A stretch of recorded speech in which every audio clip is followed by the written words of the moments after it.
시청자 여러분 안녕하십니까? VOA 뉴스투데이 시작합니다. 북한과 중국의 무역이 사상 최저 수준으로 떨어졌다는 보도를 최근 전해드렸는데 중국 통계당국의 세부 자료를 살펴본 결과 실제로 두 나라의 거래 품목이 최하 수준으로 급락한 것으로 확인됐습니다. 특히 북중 접경 지역의 거래가 사라져 신종 코로나 바이러스 여파로 내린 국경 봉쇄가 겨울철로 접어들면서 더 강화됐다는 분석이 나왔습니다. 첫 소식 함지하 기자가 보도합니다. 25일 공개된 중국 해관총서 무역 세부 자료를 보면 북한이 10월 한 달간 중국과 거래한 품목은 단 11개뿐입니다. 북한은 중국에서 직물 제품 등 4개 품목을 수입하고 전기전력과 인조 흑연 등 7개 품목을 수출했는데 그나마 $10,000를 넘긴 경우만 분류하면 수입품은 3개, 수출은 2개 품목뿐이었습니다. 여기에다 두 나라의 합작 수력 발전소에서 주고받은 전력을 수출입 항목에서 제외하면 실제 북한이 중국과 무역 거래를 한 품목은 5개에도 못 미칩니다. 신종 코로나 바이러스 여파가 처음으로 미치던 지난 3월 177개 품목에 비교할 수 없을 정도로 급락한 수준입니다. 지난 10월 북한과 중국의 무역 총액은 $165만 9천, 북중 무역액이 공개되기 시작한 1998년 이후 최고 $6억 올랐던 월간 무역액이 올해 들어 바닥으로 곤두박질 치면서 역대 최저를 기록했는데 실제 거래된 무역 물품도 사실상 사라졌다는 사실이 이번 자료를 통해 확인된 겁니다. 이처럼 전례 없는 상황이 펼쳐진 건 북한과 중국 사이의 국경 봉쇄가 이전보다 더 강화됐기 때문으로 분석됩니다. 해관총서 자료에 따르면 10월 한 달간 북한과 국경을 맞대고 있는 지린성과 랴오닝성을 통해 거래된 품목은 전기 전력이 유일했습니다. 트럭이나 컨테이너에 실려 거래된 물품이 단 하나도 없었다는 건데 이 때문에 신종 코로나 바이러스 이후에도 그나마 재개 움직임이 있었던 두 나라 국경이 겨울철로 접어들면서 완전히 문을 닫는 게 아니냐는 관측이 나옵니다.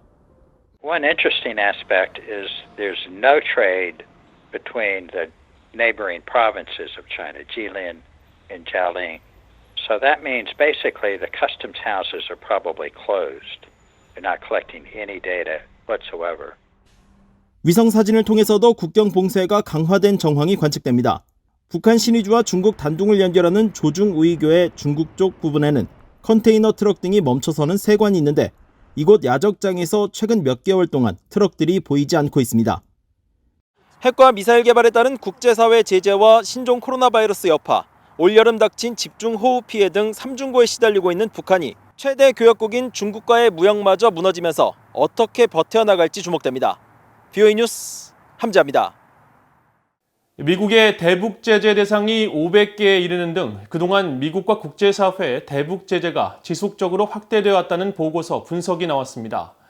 보고서는 특히 북한의 4차 핵실험 이후 대북 제재 대상이 훨씬 더 광범위해졌다면서 경제난을 겪고 있는 북한의 핵개발 프로그램 억지 등을 대가로 하는 제한적 제재 완화를 통한 협상의 효용성을 강조했습니다.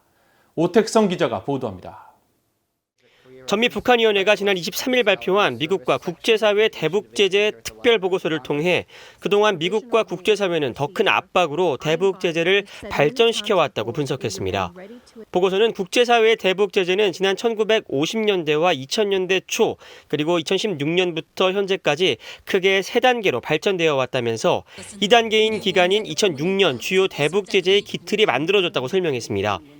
2006년 북한의 1차 핵실험에 대한 대응으로 유엔 안보리 결의 17185가 채택되면서 북한의 군사용품과 대량 살상 무기와 연관한 거래를 금지했는데 이게 대북 제재의 근간이 됐다는 겁니다. 또 북한의 4차 핵실험이 있었던 2016년 이후 채택된 대북 결의부터 본격적으로 북한의 석탄 수출과 석유 수입 등을 제한하는 등 가장 높은 강도의 제재가 이어졌다고 보고서는 설명했습니다. 특히 북한의 4차 핵실험이 미국의 대북 제재에 큰 전환점을 가져다줬는데 이 시점 이후 미국의 대북 제재 대상이 훨씬 광범위해졌다고 지적하고 대표적인 사례가 바로 북한 선박 와이즈 어네스트호 몰수 사건이라고 항조했습니다. The Wise Honest, which was originally seized by Indonesian authorities, and the U.S.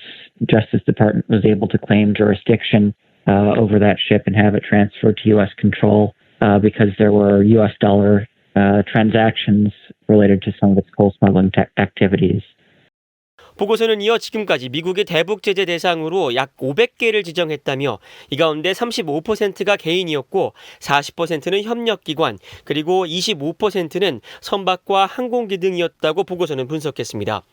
또 전체 제재 대상 가운데 80%는 북한을 직접 겨냥했고 나머지 20%는 해외 관련 기관 등이었다고 덧붙였습니다. 보고서는 이 같은 국제사회의 제재에도 불구하고 북한은 이를 지속적으로 회피해오고 있다고 지적했습니다. 편의 추적을 악용한 불법 한적 등 해상활동, 국경 지역에서의 밀수, 위장회사를 통한 미국 금융 시스템 접근, 북한 노동자 해외 파견, 무기 거래 등 북한은 끊임없이 다양한 제재 회피 방법을 개발하고 있다는 겁니다. 워치 국장은 다만 제재가 북한의 중국 의존도를 높였으며 이를 통해 제재 완화를 협상 카드로 사용할 수 있을 것이라고 설명했습니다. North Korea, I think, would strongly prefer to have more diversified economic ties and to have prosperity to the extent that it doesn't undermine the regime's control of society. And there might be some value for negotiating over some kind of limited sanctions relief in return for some kind of curbs on North Korea's nuclear program. 워치 국장은 그러면서 조 바이든 미국 대통령 당선인이 내년에 새 행정부를 출범시키면 실무급 외교를 중심으로 한 단계적 대북 접근법을 추구할 것을 시사했다면서 이 같은 방법이 더 현실적인 방법일 것이라고 지적했습니다. VOA 뉴스 오택성입니다. 국제사회는 결코 북한을 핵무장국으로 인정해서는 안 되며 긴밀한 미한 공조 체제를 통해 북한의 핵을 포기시켜야 한다고 미국 국무부 전직 고위 관리가 밝혔습니다. 클린턴 행정부와 부시 행정부에서 재임했던 니콜라스 번스 전 국무부 차관은 25일 한국일보가 주최한 코라시아 포럼에 참석해 한반도에 핵무장국이 존재하는 것을 받아들일 수 없으며 북한을 핵무장 국가로 인정해서도 안 된다면서 모든 정치 외교적 노력과 함께 필요하다면 제재를 통해서라도 북한의 핵 포기를 이끌어내야 한다고 강조했습니다. 번스 전 차관은 그러면서 북한의 비핵화 달성을 위해서는 미국과 한국이 매우 높은 수준의 전략적 이해를 바탕으로 협력하는 것이 필수적이며 긴밀한 미한 공조를 기반으로 일본, 중국, 러시아 등 영내 국가들을 북한 비핵화 노력에 동참시켜야 한다고 말했습니다. 특히 중국의 경우 북한에 대한 정치, 경제적 영향력을 활용해 북한 정권과 김정은 위원장의 태도 변화를 유도할 필요가 있다고 지적했습니다. 북한이 막대한 인명피해를 야기하는 반인도적 살상무기 집속탄 생산과 축적을 지속하고 있으며 집속탄 금지 국제협약에도 전혀 호응하지 않고 있다고 국제민간단체가 지적했습니다. 집속탄 사용금지 활동을 벌이는 국제민간단체 집속탄 금지연합은 25일 2020 집속탄 금지 현황 연례보고서를 발표하고 집속탄 생산 중단을 약속하지 않은 전 세계 16개 나라 중 하나로 북한을 지목했습니다. 보고서는 특히 북한이 현재 집속탄 재고를 지속적으로 축적하고 있는 46개 나라 중 하나라면서 집속탄 사용과 생산을 금지하고 보유 중인 집속탄의 폐기를 의무화하는 집속탄 금지 국제협약에도 가입하지 않고 있다고 지적했습니다. 집속탄은 공중에서 투하될 경우 소형 폭탄 수백 개가 터져나오면서 목표물을 공격하는 무기로 살상 범위가 반경 최대 50km에 달하며 터지지 않은 불발탄으로 인한 민간인들의 2차 피해가 잦아 대표적인 반인도 대량 살상 무기로 알려져 있습니다. 타이완의 국영방송인 국제방송 타이완의 소리 RTI가 15년 만에 한국어 단파 라디오 방송을 다음 달부터 재개합니다. 타이완의 소리 방송은 홈페이지를 통해 다음 달 13일부터 3개의 단파 채널을 통해 각각 30분씩 매일 90분 동안 한반도와 일본, 중국 동북 지역의 방송을 송출할 예정이며 한국과 일본은 매일 2회 60분, 북한과 중국 동북 지역은 1회로 오전 7시에 방송한다고 밝혔습니다.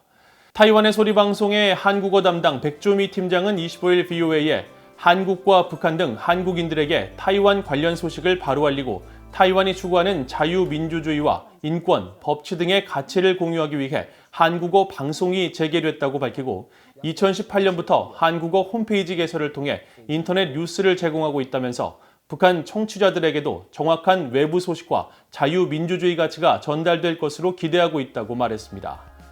타이완의 소리 RTI는 한국어 등 14개의 언어로 방송하고 있으며 한국어 방송은 전신인 자유중국의 소리 시절인 1961년 처음 시작한 뒤 한국의 단교를 이유로 1994년 폐지됐다가 1999년 재개된 뒤 2005년에 예산 문제 등으로 다시 중단됐었습니다. 이상으로 VOA 뉴스투데이를 마칩니다. 시청해주신 여러분 고맙습니다.